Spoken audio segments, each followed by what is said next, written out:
ನೀನು ಎಷ್ಟು ಅವಿವೇಕಿ, ನಾಲಾಯಕ್, ಲೋಫರ್ ಅಂತ ನಿನಗೆ ನಾನು ಹೇಳಬೇಕು. ಈ ಲೋಫರ್ ಪದ ಇದುವರೆಗೆ ನಾನು ಬಳಸಲಿಲ್ಲ, ನೀನು ಲೋಫರ್ ಅಂತ ಹೇಳಬೇಕು. ವಿಠಲಗೌಡ ರೇಪ್ ಮಾಡುವಾಗ ವಿಠಲಗೌಡನ ಅಪ್ಪ ಬಾಬುಗೌಡರು ಇರಲಿಲ್ವಾ? ಅವರ ತಾಯಿ ಇರಲಿಲ್ವಾ?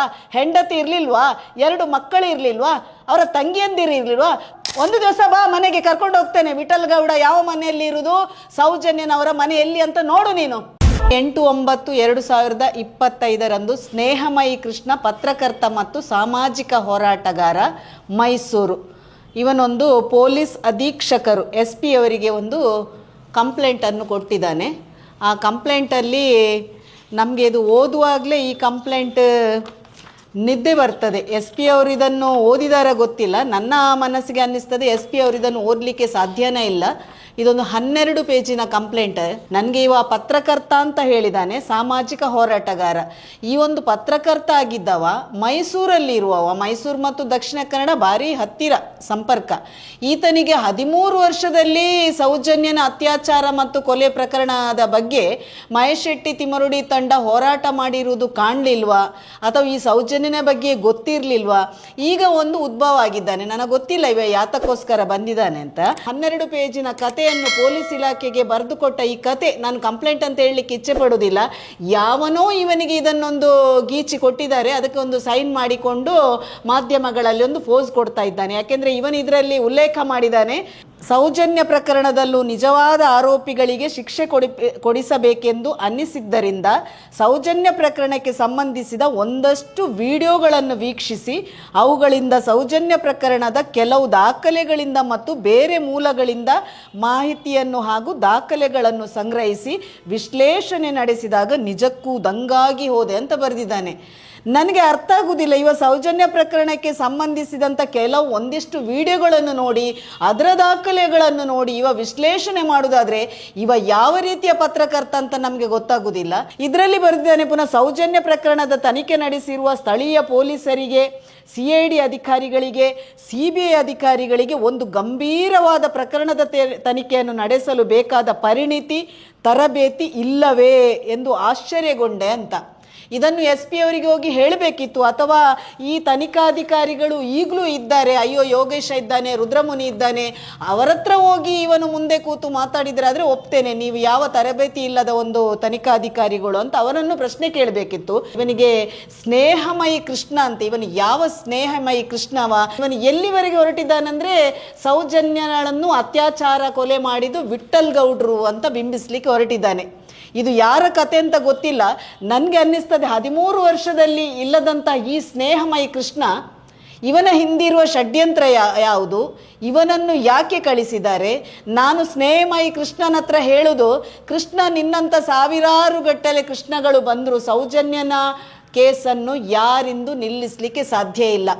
ಯಾರೋ ನಿನಗೆ ಇದನ್ನು ಕಳಿಸಿಕೊಟ್ಟಿದ್ದಾರೆ. ಯಾಕೆಂದರೆ ಮೊನ್ನೆ ತಾನೇ DKC ಇಲ್ಲೇ ಬಂದಾಗ ಹೇಳಿದ ನನ್ನಂಥ ಸಾವಿರಾರು DKCಗಳು ನಿಮ್ಮೊಂದಿಗೆ ಇದ್ದೇವೆ ಅಂತ ಹೇಳಿ ಹೋಗಿದ್ದಾನೆ. ಅದರಲ್ಲಿ ಸಾವಿರಾರುಗಳು ಒಬ್ಬರಲ್ಲಿ ನೀನೇ ಅಂತ ನನಗೆ ಆಗ್ತಾ ಉಂಟು. ಯಾಕೆಂದರೆ ಒಂದೊಂದು ನಾನಾ ವೇಷದಲ್ಲಿ DKCಗಳು ಬರುವಾಗ, ಈಗ ಒಂದು ಅಲ್ಲಿ ಮುಸುಕುದಾರಿಯ ಬುರುಡೆ ಪ್ರಕರಣ SIT ತನಿಖೆ ಆಗುವಾಗ ನಿನ್ನಂತಹ ಕೆಲವರನ್ನು ತಂದು ಆ ಒಂದು ಪ್ರಕರಣ ಜೊತೆಗೆ ಈ ಸೌಜನ್ಯ ಅತ್ಯಾಚಾರ ಕೊಲೆ ಪ್ರಕರಣವನ್ನು ಮುಚ್ಚಿಡುವಾಗೆ ಮಾಡ್ಬೋದಾ ಅಂತ ನಿನ್ನ ಭಾವನೆ ಇರ್ಬೋದು. ನಿನ್ನ ಜನ್ಮದಲ್ಲಿ ಇದು ಸಾಧ್ಯ ಇಲ್ಲ. ನನಗೆ ಅಸಹ್ಯ ಆಗ್ತಾ ಉಂಟು. ಒಂದು ಮಾವ ವಿಠಲ್ ಗೌಡ ಅತ್ಯಾಚಾರ ಮಾಡಿದ್ದಾರೆ ಅಂತ ಬಿಂಬಿಸ್ತಾ ಇದ್ದಾನೆ. ಜನರೆಲ್ಲ ಇವನ ಒಂದು ಕತೆ ನೋಡಬೇಕು. ನಮಗೆ ಇದು ಓದುವಾಗಲೇ ಅಸಹ್ಯ ಅನ್ನಿಸ್ತಾ ಉಂಟು. ಯಾಕೆಂದರೆ ಈ ಕಾಲ್ಪನಿಕ ಕತೆ ನೋಡುವಾಗ ಯಾರಿಗೂ ಇದು ಎಕ್ಸ್ಪೀರಿಯನ್ಸ್ ಇಲ್ಲದೆ ಬರೀಲಿಕ್ಕೆ ಆಗುವುದಿಲ್ಲ. ನನ್ನ ಮನಸ್ಸಲ್ಲಿ ಈ ಸ್ನೇಹಮಯಿ ಕೃಷ್ಣನಿಗೆ ಏನೋ ಒಂದು ಎಕ್ಸ್ಪೀರಿಯನ್ಸ್ ಇದೆ. ಯಾಕೆಂದರೆ ಯಾವುದೋ ಹೆಣ್ಣನ್ನು ಈತ ನೇರ ಹೇಳಲೇಬೇಕು ನನಗೆ, ಈತ ಯಾವುದೋ ಒಂದು ಹೆಣ್ಣನ್ನು ಅತ್ಯಾಚಾರ ಮಾಡಿದಾನ, ಅಥವಾ ತನ್ನ ಕುಟುಂಬದಲ್ಲಿ ಅತ್ಯಾಚಾರ ಮಾಡಿದಾನ, ಅಥವಾ ಇವನಿಗೆ ಯಾರಾದರೂ ಅಕ್ಕನ ಮಗಳ ತಂಗಿಯ ಮಗಳ ಇದ್ರ. ಯಾಕಂದ್ರೆ ಇವ ಇದರಲ್ಲಿ ಬಿಂಬಿಸ್ತಾ ಇದ್ದ ಸೌಜನ್ಯ ಬಾರಿ ಸೌಂದರ್ಯವತಿಯಾಗಿದ್ಲು, ವಿಠಲ್ ಗೌಡ ಆ ಹುಡುಗಿ ಮೇಲೆ ಕಣ್ಣು ಹಾಕಿದ, ಅದಕ್ಕಾಗಿ ವಿದ್ಯಾಭ್ಯಾಸ ನಿನ್ನದು ಎಲ್ಲ ಖರ್ಚನ್ನು ನಾನು ನೋಡಿಕೊಳ್ತೇನೆ ಅಂತ ವಿಠಲ್ ಗೌಡ ಹೇಳಿದಂತೆ. ನಾನು ಇವನಿಗೆ ಪ್ರಶ್ನೆ ಕೇಳಬೇಕು. ಸಾಮಾನ್ಯವಾಗಿ ಯಾವುದಾದ್ರೂ ಬಡ ಮಕ್ಕಳಿದ್ರೆ ಎಷ್ಟೋ ಜನ ವಿದ್ಯಾಭ್ಯಾಸಕ್ಕೆ ಸಹಾಯ ಮಾಡ್ತಾರೆ. ಅವರೆಲ್ಲ ಅವರ ಚಂದ ನೋಡಿ, ಸೌಂದರ್ಯ ನೋಡಿ ಮುಂದಿನ ದಿನಗಳಲ್ಲಿ ಅವರನ್ನು ಅನುಭವಿಸ್ಬೋದು ಅಂತ ಕೊಡುದಾ? ನಿನ್ನ ಸಾಮಾಜಿಕ ಹೋರಾಟಗಾರ ಹೇಳುವಾಗ ನೀನೊಂದು ಸಾಮಾಜಿಕ ಹೋರಾಟಗಾರನಾಗಿ ಇಂಥ ಯಾವುದಾದ್ರೂ ಹೆಣ್ಣು ಮಕ್ಕಳು ನಿನ್ನ ಕಡೆಗೆ ಬಂದರೆ ಅವರ ಸೌಂದರ್ಯ ನೋಡಿ ನೀನು ಲೆಕ್ಕ ಹಾಕ್ತೀಯಾ, ಅಥವಾ ಅವರಿಗೆ ಆ ರೀತಿ ನೀನು ಸಹಾಯ ಮಾಡ್ತೀಯಾ? ನಾವು ಸಹ ಹೇಳ್ತಿದ್ದದು ಸೌಜನ್ಯನ ಅತ್ಯಾಚಾರ ಮತ್ತು ಕೊಲೆ ಆದದ್ದು ಆ ಜಾಗದಲ್ಲಿ ಅಲ್ಲ, ಅಲ್ಲಿ ಕೊಂಡೋಗಿ ಹಾಕಿದ್ದಾರೆ ಅಂತ ಹೇಳೋದು. ಈಗ ಇವ ಸಹ ಹೇಳ್ತಾ ಇದ್ದಾನೆ, ಈ ಕೃಷ್ಣ, ಸ್ನೇಹಮಯಿ ಕೃಷ್ಣ ಸಹ ಈಗ ಏನು ಹೇಳ್ತಿದ್ದಾನೆ, ಅಲ್ಲಿ ಅತ್ಯಾಚಾರದಲ್ಲ ಕೊಂಡೋಗಿ ಆದದ್ದು ಅಂತ. ಹಾಗಾದರೆ ಈ ಪ್ರಶ್ನೆಯನ್ನು ಇವನು ನನ್ನ ಹತ್ರ ಅಲ್ಲ, ಯಾವ ಕೆಲವು ಸಂಶೋಧಕರು, ಸತ್ಯ ಶೋಧನೆ ಮಾಡುವವರು, ಕ್ಷಮಿಸು ಸೌಜನ್ಯ ಅಂತ ಹೇಳುವವರು, ಕೆಲವು ಕಿರಿಕೀರ್ತಿ ಅಂತ ಮುಟ್ಟಾಳರು, ಕೆಲವು CID ತನಿಖೆ ಮಾಡಿದ ರುದ್ರಮುನಿ ಅವರು ಯಾವುದು ಇದು ಪವಿತ್ರ ಸಾವು ಅಂತೆಲ್ಲ ಬಿಂಬಿಸ್ತಾ ಇದ್ದಾರಲ್ಲ, ಆ 4 ಜನವನ್ನು ಪವರ್ಟಿಯವನಾಗಲಿ, ರಾಕೇಶ್ ಆಗಲಿ, ಗಿಳಿಯಾರಾಗಲಿ, ಕಿರಿಕೀರ್ತಿ ಆಗಲಿ, ರುದ್ರಮುನಿ ಆಗಲಿ, ಇವರನ್ನೆಲ್ಲ ಮುಂದೆ ತಂದು ಮಾಧ್ಯಮದವರು ಈಗ ಈತನನ್ನು ಕೂತ್ಕೊಳ್ಳಿಸಿ ಒಂದು ಸಂವಾದ ಮಾಡಬೇಕು. ಬಾಕಿ ಎಲ್ಲರನ್ನು ಕೂತು ದಿನಾಲೀಗ ಅಲ್ಲಿ ಬುರುಡೆ ಕೇಸ್ ಆಗುವಾಗ ಸೌಜನ್ಯ ಮತ್ತು ಅತ್ಯಾಚಾರದ ಬಗ್ಗೆ ನೀವು ಚರ್ಚೆ ಮಾಡ್ತಿದ್ದೀರಿ, ಯಾರನ್ನೆಲ್ಲ ತಂದು ಕೂತ್ಕೊಳ್ಳಿಸಿ ಗಂಟೆಗಟ್ಟಲೆ ಚರ್ಚೆ ಮಾಡ್ತಿದ್ದೀರಿ. ನಾನೀಗ ರಾಜ್ಯ ಮಾಧ್ಯಮಗಳಿಗೆ ಹೇಳ್ತಾ ಇದ್ದೇನೆ, ಸ್ನೇಹಮಯಿ ಕೃಷ್ಣನನ್ನು ಮತ್ತು ಈ 4 ಜನವನ್ನು ಕೂತು ನೀವು ಅಲ್ಲಿ ಚರ್ಚೆಗೆ ಒಳಪಡಿಸಬೇಕು. ನೀವು ಹೇಳುವುದು ಆ ಜಾಗದಲ್ಲೇ ಆದದ್ದು, ಅಲ್ಲಿನ ಮಣ್ಣು ಮ್ಯಾಚ್ ಆಗ್ತದೆ, ಸಂತೋಷ್ ರಾವೇ ಹೊತ್ತುಕೊಂಡು ಹೋದದ್ದು ಅಂತ ಹೇಳುವಾಗ ಈತ ಈಗ ಹೇಳ್ತಿದ್ದಾನೆ ಸಂತೋಷ್ ರಾವ್ ಅಲ್ಲವೇ ಅಲ್ಲ, ಅವ ನಿರಪರಾಧಿ ಅಂತ ಹೇಳ್ತಿದ್ದಾನೆ. ವಿಠಲ್ ಗೌಡ್ರು ಮಾಡಿದ್ದಾರೆ, ಹೊರಗೆ ಆಗಿದೆ ಅಂತ ಹೇಳುವಾಗ ಈ ಸ್ಪಷ್ಟೀಕರಣ ನೀವು ಕೊಡಬೇಕು. ನಾನು ಸ್ನೇಹಮಯಿ ಕೃಷ್ಣನ ಹತ್ರ ಹೇಳೋದು, ಹೆಸರು ಹೇಳಲಿಕ್ಕೂ ನೀನು ನಾಲಾಯಕ, ಒಂದು ದೇವರ ಹೆಸರನ್ನು ಇಟ್ಟು ಆ ಒಂದು ಪವಿತ್ರವಾದ ಸಂಬಂಧವನ್ನು, ನೀನು ಮಾವ ಮತ್ತು ಸೊಸೆ ಸಂಬಂಧವನ್ನು ವಿಠಲ್ ಗೌಡ ಕಣ್ಣಿಟ್ಟಿದ ನೀನು ಬಿಂಬಿಸ್ತಿದ್ದೀಯಲ್ಲ. ಆ ದಿವಸ ಅವರ ಮನೆಯಲ್ಲಿ ಹೊಸ ಅಕ್ಕಿ ಊಟ ಇತ್ತು, ಹೊಸ ಅಕ್ಕಿ ಊಟಕ್ಕೆ ವಿಠಲ್ ಗೌಡ ರಜೆ ಮಾಡಿ, ಹೋಟೆಲಿಗೆ ರಜೆ ಮಾಡಿ ಬಂದು ತನ್ನ ಮನೆಯಲ್ಲಿ ಕೂತಿದ್ದ. ಅಲ್ಲಿ ಸೌಜನ್ಯ ಊಟಕ್ಕೆ ಅಂತ ಬಂದ್ಲು, ಊಟಕ್ಕೆ ಅಂತ ಬಂದವಳನ್ನು ಇವಳ ಸೌಂದರ್ಯ ನೋಡಿ ಅವಳಿಗೆ ಊಟ ಕೊಟ್ಟು ಅವಳ ಬಟ್ಟೆಯನ್ನು ತೆಗೆಸಿ ಆನಂತರ ಅತ್ಯಾಚಾರ ಮಾಡಿ, ಆನಂತರ ಪುನಃ ಬಟ್ಟೆಯನ್ನು ಚೇಂಜ್ ಮಾಡಿಕೊಂಡು ರಾತ್ರಿ ವೇಳೆ ಹಿಡ್ಕೊಂಡು ಹೋಗಿ ಸೌಜನ್ಯನನ್ನು ಆ ಗುಡ್ಡೆಯಲ್ಲಿ ಬಿಸಾಡಿ ಬಂದ, ಮಣ್ಣು ತುಂಬಿಸಿ ಬಂದ. ಹೇಳುವವನಿಗೆ ನೀನು ಈ ಕಾಲ್ಪನಿಕ ಕತೆ ಕಟ್ಟುವವ, ವಿಡಿಯೋ ನೋಡುವ, ಒಂದು ದಿವಸ ನೀನು ಸೌಜನ್ಯನ ಮನೆಗೆ ಭೇಟಿ ಕೊಟ್ಟಿದ್ಯಾ? ನಾನು ಎಷ್ಟೋ ಜನ ಬಂದು ಸೌಜನ್ಯನ ಮನೆ ನೋಡಿದ್ರು. ನೀನು ಎಷ್ಟು ಅವಿವೇಕಿ, ನಾಲಾಯಕ್, ಲೋಫರ್ ಅಂತ ನಿನಗೆ ನಾನು ಹೇಳಬೇಕು. ಈ ಲೋಫರ್ ಪದ ಇದುವರೆಗೆ ನಾನು ಬಳಸಲಿಲ್ಲ, ನೀನು ಲೋಫರ್ ಅಂತ ಹೇಳಬೇಕು. ಸೌಜನ್ಯನ ಮನೆಯಿಂದ, ಸೌಜನ್ಯನ ಅಜ್ಜನ ಮನೆಯಿಂದ ಮಾತಾಡಿದರೆ ಕೇಳ್ತದೆ, ಅಲ್ಲಿಂದ ಕರೆದ್ರೆ ಕೇಳ್ತದೆ. ವಿಠಲ್ ಗೌಡ್ರು ಅವರ ತಂದೆ ಬಾಬು ಗೌಡ್ರ ದಂಪತಿಗಳ ಮನೆಯಲ್ಲೇ ಅಲ್ಲೇ ಪಾಂಗಳದಲ್ಲಿದ್ದವರು, ಅವರ ತಮ್ಮ ಪುರಂದರ ಆಗಲಿ ಜಾಯಿಂಟ್ ಫ್ಯಾಮಿಲಿಯಲ್ಲಿದ್ದವರು. ವಿಠಲ್ ಗೌಡ್ರಿಗೆ ಸೌಜನ್ಯ ಅತ್ಯಾಚಾರ ಕೊಲೆ ಆಗುವ ಮೊದಲಿಗೆ ಮದುವೆಯಾಗಿ 2 ಮಕ್ಕಳಿತ್ತು. ಆ ಕೂಡು ಕುಟುಂಬದಲ್ಲಿ ಬೆಳೆದವರು, ಒಂದೇ ಮನೆಯಲ್ಲಿದ್ದವರು. ಅಲ್ಲಿ ಹೊಸ ಅಕ್ಕಿ ಊಟ ಮಾಡಿಕೊಂಡು ಎಲ್ಲರೂ ಅದೇ ಮನೆಗೆ ಬರುವವಳನ್ನು ನೀನು ಹೇಳ್ತಿದ್ಯಲ್ಲ ವಿಠಲ ಗೌಡ ರೇಪ್ ಮಾಡಿದ ಅಂತ. ವಿಠಲ ಗೌಡ ರೇಪ್ ಮಾಡುವಾಗ ವಿಠಲ ಗೌಡನ ಅಪ್ಪ ಬಾಬುಗೌಡ್ರು ಇರಲಿಲ್ವಾ? ಅವರ ತಾಯಿ ಇರಲಿಲ್ವಾ? ಹೆಂಡತಿ ಇರಲಿಲ್ವಾ? 2 ಮಕ್ಕಳು ಇರಲಿಲ್ವಾ? ಅವರ ತಂಗಿಯಂದಿರು ಇರಲಿಲ್ವಾ? ಪ್ರತಿಯೊಂದು ಕುಟುಂಬದವರು ಹೊಸ ಅಕ್ಕಿ ಊಟಕ್ಕೆ ಅದೇ ತಂದೆಯ ಮನೆ ಬರುವಾಗ ಪಕ್ಕದಲ್ಲೇ ಇರುವುದು ಕುಸುಮೋತ್ಯಕ್ಕನ ಮನೆ, ಸೌಜನ್ಯನ ಅಮ್ಮನ ಮನೆ. ಆ ಹುಡುಗಿ ಅಲ್ಲಿ ಓದಲಿಕ್ಕೆ ಬರ್ತಾಳೆ, ಅಲ್ಲಿ ಕೂತ್ಕೊಳ್ತಾಳೆ. ಅಲ್ಲಿಂದ ಒಂದು ಕೂಗಳತೆಯಲ್ಲಿ ಮೇಲಿಂದ ಕರೆದ್ರೆ ಕೆಳಗೆ ಕೇಳ್ತದೆ. ನೀನು ಬಿಂಬಿಸ್ತಾ ಇರುವಾಗ ವಿಠಲ್ ಗೌಡ ಮದುವೆ ಆಗಲಿಲ್ಲ, ವಿಠಲ್ ಗೌಡ ಯಾವುದೋ ಮನೆಯಲ್ಲಿದ್ದ, ಸೌಜನ್ಯನ ಅಲ್ಲೇ ಬೆಳೆಸ್ತಿದ್ದ, ಸೌಜನ್ಯನ ಅಲ್ಲೇ ನೋಡ್ತಾ ಇದ್ಲು. ಸೌಜನ್ಯ ಅವನ ಹೋಟೆಲಿಗೆ ಹೋಗ್ತಿದ್ದ. ಸೌಜನ್ಯ ಅವನ ಹೋಟೆಲಿಗೆ ಹೋಗ್ಲಿಕ್ಕೆ ನೇತ್ರಾವತಿ ಪಕ್ಕದಲ್ಲಿ ರೋಡ್ ಸೈಡಲ್ಲಿ ವಿಠಲನ ಮತ್ತು ಅವರ ಅಜ್ಜನ ಅಂಗಡಿ ಇತ್ತು. ಅಜ್ಜನ ಅಂಗಡಿಯಲ್ಲಿ ಕೆಲಸ ಮಾಡ್ತಿದ್ಲು, ವಿಠಲನ ಅಂಗಡಿಗೆ ಹೋಗ್ತಿದ್ಲು. ನೇತ್ರಾವತಿಯ ಮುಂದೆ ನಿಂತರೆ ಅವರ ಹೋಟೆಲ್ ಕಾಣ್ತದೆ. ಅಲ್ಲಿ ಏನು ಅವನ ಸೌಂದರ್ಯ ನೋಡಿಕೊಂಡು ಜೊಲ್ಲು ಸುರಿಸ್ತಾ ಇರಲಿಲ್ಲ. ನಿನ್ನಂಥ ಅತ್ಯಾಚಾರಿಗಳು ಸಂಬಂಧದ ಬೆಲೆ ಗೊತ್ತಿಲ್ಲದೆ, ತಾಯಿ ಮತ್ತು ಮಗನ ಬೆಲೆ ಗೊತ್ತಿಲ್ಲದವರು, ಅಕ್ಕ ತಂಗಿ ಮತ್ತು ಅಣ್ಣ ತಮ್ಮಂದಿರ ಬೆಲೆ ಗೊತ್ತಿಲ್ಲದವರು, ಮಾವ ಮತ್ತು ಸೊಸೆ ಬೆಲೆ ಗೊತ್ತಿಲ್ಲದವರು, ಈ ರೀತಿ ನೀನು ಸಮಾಜಕ್ಕೆ ನೀನು ಪತ್ರಕರ್ತ ಅಂತ ಹೇಳ್ತಿದ್ದಿ, ನಾಲಾಯಕ ಸಾಮಾಜಿಕ ಹೋರಾಟಗಾರ ಅಂತ ಹೇಳ್ತಿದ್ದಿ. ಸಂಬಂಧದ ಬೆಲೆ ಗೊತ್ತಿಲ್ಲದೆ ಈ ರೀತಿ ವಿಶ್ಲೇಷಣೆ ಮಾಡಿ ಒಂದು ಅಧಿಕಾರಿಗೆ ಹೋಗಿ ನೀನು ಮನವಿ ಮಾಡಿದೆ, ಕಂಪ್ಲೇಂಟ್ ಕೊಟ್ಟಿ ಅಂತ ಹೇಳಿ ಮಾಧ್ಯಮದಲ್ಲಿ ಬೀಗ್ತಾ ಇದ್ದೀಯಲ್ಲ, ನಾಚಿಕೆ ಆಗಬೇಕಲ್ಲ. ಒಂದು ದಿವಸ ಬಾ ಮನೆಗೆ ಕರ್ಕೊಂಡು ಹೋಗ್ತೇನೆ. ವಿಠಲ್ ಗೌಡ ಯಾವ ಮನೆಯಲ್ಲಿ ಇರುವುದು, ಸೌಜನ್ಯನವರ ಮನೆ ಎಲ್ಲಿ ಅಂತ ನೋಡು ನೀನು. ಆ ನಂತರ ಮಾತಾಡು. ಅತ್ಯಾಚಾರ ಮಾಡಿದಂತೆ ವಿಠಲ್ ಗೌಡ ಒಬ್ಬ, ಅಲ್ಲಿ ಕೊಂಡೋದಂತೆ, ಮಣ್ಣು ತುಂಬಿಸಿದಂತೆ, ಎತ್ಕೊಂಡು ಹೋದಂತೆ, ಅಲ್ಲಿ ಒಂದು ಚೀಟ್ ಇತ್ತಂತೆ, ಬಾಲಕೃಷ್ಣ ಮತ್ತು ಪ್ರೇಮ ಹೆಸರಿತ್ತಂತೆ. ಆ ಬಾಲಕೃಷ್ಣ ಮತ್ತು ಪ್ರೇಮ ಅಂತ ನಮ್ಗೆ ಈಗ ಗೊತ್ತಾಯ್ತು. ಆ ಚೀಟಲ್ಲಿ ಒಂದು ಮೊಬೈಲ್ ನಂಬರ್ ಬರ್ದಿತ್ತು. ನಿನ್ನಿಂದ ಈಗ ನಮ್ಗೆ ಗೊತ್ತಾಯ್ತು. ನೀನು ನೋಡು, ಸರಿಯಾಗಿ ನೀನು ಏನು ಹೇಳಿದಿ, ವಿಡಿಯೋ ನೋಡಿದ್ದೆ, ಎಲ್ಲವನ್ನು ನೋಡಿ ಆನಂತರ ದಾಖಲೆ ಪರಿಶೀಲನೆ ಮಾಡಿ ನಾನು ಇದೊಂದು ಕೊಡ್ತಾ ಇದ್ದೇನೆ ಅಂತ ಹೇಳುವವ, ಸೌಜನ್ಯನ ಅತ್ಯಾಚಾರ ಮತ್ತು ಕೊಲೆ ಆದಾಗ ಆ ಬಾಡಿ ಹತ್ರ ಒಂದು ಚೀಟ್ ಇತ್ತಲ್ಲ, ಆ ದಿವಸ ಇಡೀ ರಾತ್ರಿ ಮಳೆ ಇತ್ತಲ್ಲ, ಆ ಮಳೆಗೆ ಏನು ಚೀಟ್ ಒದ್ದೆ ಆಗಲಿಲ್ಲ, ಅದನ್ನು ನಿನ್ನ ದಾಖಲೆ ನೋಡಲಿಲ್ವಾ? ನೀನು ಪರಿಶೀಲನೆ ಮಾಡಬೇಕಿತ್ತಲ್ಲ. ನಿನ್ನಂಥ ಅವಿವೇಕಿಗಳನ್ನು ಸಮಾಜದಲ್ಲಿ ಇಟ್ಟರಲ್ಲ, ಇದೇ ಬೇಸರ ಆಗ್ತಾ ಉಂಟು. ನಿನ್ನಂಥ ಅವಿವೇಕಿಗಳು ಯಾವ ತಾಯಿಯ ಹೊಟ್ಟೆಯಲ್ಲಿ ಹುಟ್ಟಿದ್ರ ಗೊತ್ತಿಲ್ಲ. ನನಗೆ ಆಗ್ತದೆ ಈಗ ವಿಠಲ್ ಗೌಡನನ್ನು ಬ್ರೈನ್ ಮ್ಯಾಪಿಂಗ್ ಅಲ್ಲ, ನಿನ್ನ ಬ್ರೈನ್ ಮ್ಯಾಪಿಂಗ್ ಮಾಡಬೇಕು. ನಿನ್ನ ಬ್ರೈನ್ ಮ್ಯಾಪಿಂಗ್ ಮಾಡುವುದಾದರೆ ವಿಠಲ್ ಗೌಡರ ಬ್ರೈನ್ ಮ್ಯಾಪಿಂಗನ್ನು ನಾವು ಮಾಡಿಸ್ತೇವೆ.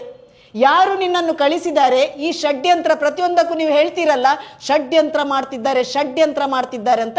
ಈ ಷಡ್ಯಂತ್ರದ ಹಿಂದೆ ನಿನ್ನನಿಗೊಂದು ಕಳಿಸಿದಾರಲ್ಲ, ಇದನ್ನು ಕೊಡಲಿಕ್ಕೆ ಕಳಿಸಿದಾರಲ್ಲ. SIT ತನಿಖೆ ನಿಲ್ಲಿಸಬೇಕು ಅಂತ ನಿಮ್ದು ಇರ್ಬೋದು. ಯಾಕೆಂದರೆ ಬೇರೆ ಕಡೆಗೆ ಡೈವರ್ಟ್ ಮಾಡಿದರೆ ಈಗ ವಿಠಲಣ್ಣನ ತನಿಖೆ ಆಗ್ತಾ ಉಂಟು. ಬುರುಡೆ ವಿಷಯದಲ್ಲಿ ವಿಠಲಣ್ಣನನ್ನು ತನಿಖೆ ಮಾಡುವಾಗ ವಿಠಲಣ್ಣನೇ ನಾವು SITಗೆ ಕಂಪ್ಲೇಂಟ್ ಕೊಡ್ಬೋದು, ಅಥವಾ SP ಅವರಿಗೆ ಕಂಪ್ಲೇಂಟ್ ಕೊಟ್ಟರೆ ಈ ಒಂದು ಉದ್ದೇಶ ಈಡೇರ್ತದೆ, SIT ತನಿಖೆ ನಿಲ್ಬೋದು ಅಂತ ಎಣಿಸ್ತಿ.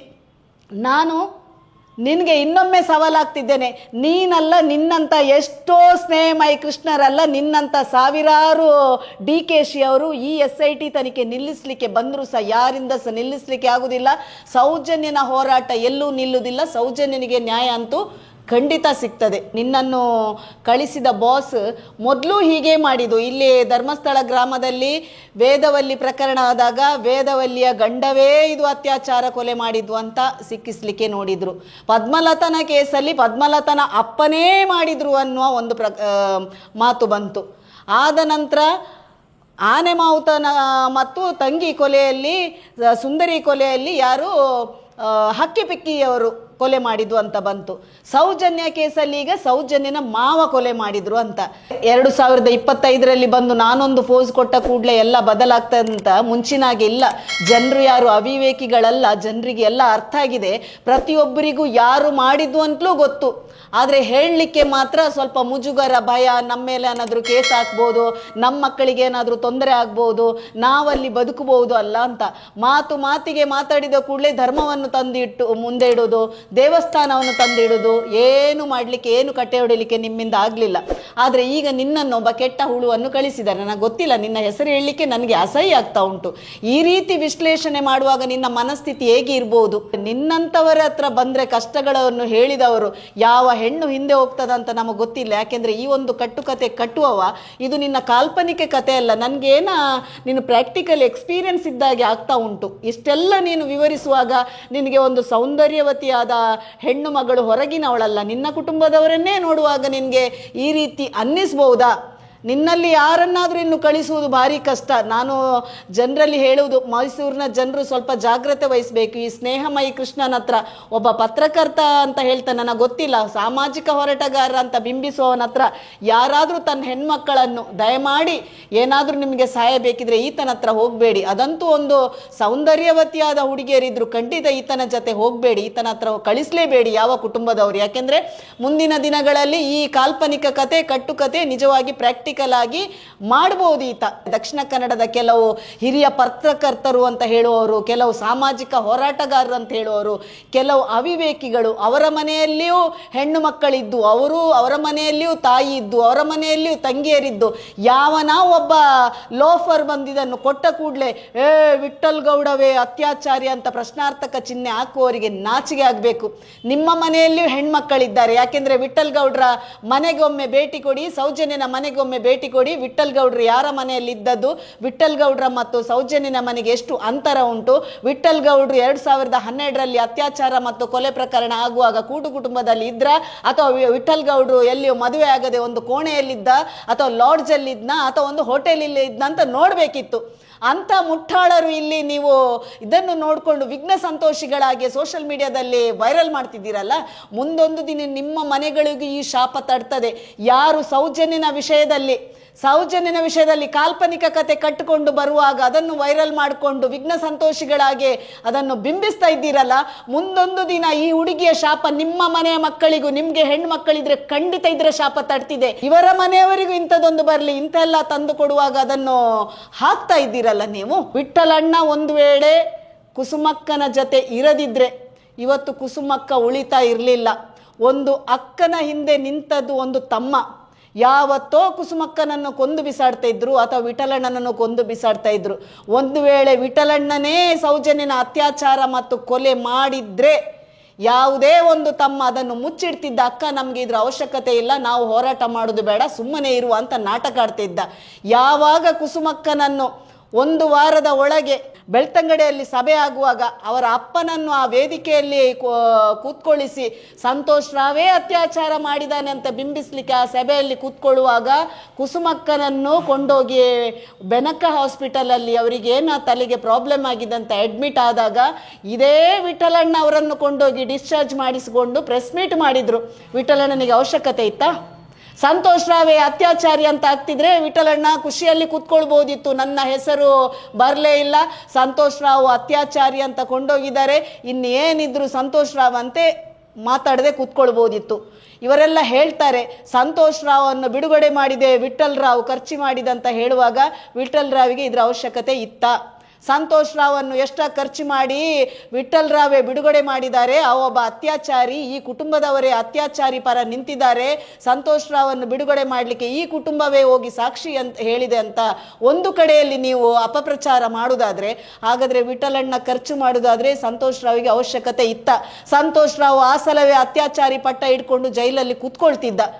ಹಾಗಾಗಿ ನಾನು ಹೇಳೋದು, ವಿಠಲಣ್ಣ ಒಂದು ತಮ್ಮನ ಸ್ಥಾನದಲ್ಲಿ ನಿಂತು, ತಂದೆಯ ಸ್ಥಾನದಲ್ಲಿ ನಿಂತು, ಆ ಅಕ್ಕನ ಜೊತೆ ನಿಂತು ಇವತ್ತು ವಿಠಲಣ್ಣ ಮರು ತನಿಖೆ ಆಗ್ಬೇಕಂತಲೇ ಹೋರಾಟ ಮಾಡ್ತಾ ಇದ್ದಾರೆ. ಇವತ್ತು SIT ತನಿಖೆಗೆ ಹೋಗಿ ನಿಂತು ಒಂದು ಗಂಡಸರಾಗಿ ಫೇಸ್ ಮಾಡಿಕೊಂಡು ತಮ್ಮನಾಗಿ ನಿಂತು ಇಡೀ ಸಮಾಜಕ್ಕೆ ಒಂದು ಅಕ್ಕನ ಜೊತೆ ತಮ್ಮ ಹೇಗೆ ನಿಂತಿದ್ದಾನೆ 13 ವರ್ಷದಲ್ಲಿ ಹೋರಾಟಕ್ಕೆ ಅನ್ನೋ ನಿದರ್ಶನ ವಿಠಲ್ ಗೌಡ್ರು. ನಾನು ಇವತ್ತು ಹೇಳ್ತಾ ಇದ್ದೇನೆ, ನಾವೊಂದು ಹೋರಾಟಗಾರರು ಸಲ್ಯೂಟ್ ಹೊಡೆಯುವುದಾದರೆ ಕುಸುಮಕ್ಕನ ಜೊತೆ ವಿಠಲ್ ಗೌಡ್ರಿಗೆ.